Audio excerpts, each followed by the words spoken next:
বহুতল থেকে পড়ে মৃত্যু। মৃতের নাম মোহাম্মদ শামীম। আগে বিপজ্জনক ঘোষণা করায় বহুতলে কেউ থাকতেন না। নেশাগ্রস্ত অবস্থায় পড়ে মৃত্যু নাকি মৃত্যুর নেপথ্যে অন্য কোনো কারণ রয়েছে তা খতিয়ে দেখছে পুলিশ।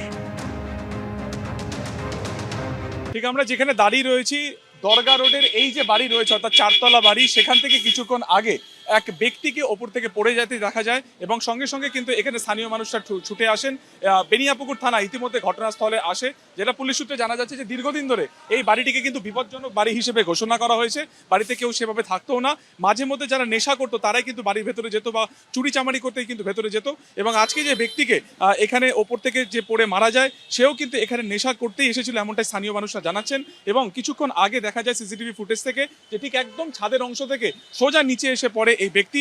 এখন নেশাগ্রস্ত অবস্থাতে সে এসে পড়েছে নাকি তাকে কেউ ধাক্কা মেরে ফেলেছে, গোটা বিষয়টি খতিয়ে দেখা হচ্ছে। আমার দোকানের সামনে খুব জোরে আওয়াজ হলো, আমি ভাবলাম এটা কি সাউন্ড হলো। যখন বেরিয়ে হলে দেখলাম ও একজন মরে ওইখানে পড়ে আছে। তারপর ক্যামেরা ফুটেজটা বের করলাম আমি, তারপরে দেখলাম ওই স্পট ডেট ছিল। তারপরে কলকাতা পুলিশকে ইনফর্ম করলাম, ও এসে দেখলো স্পট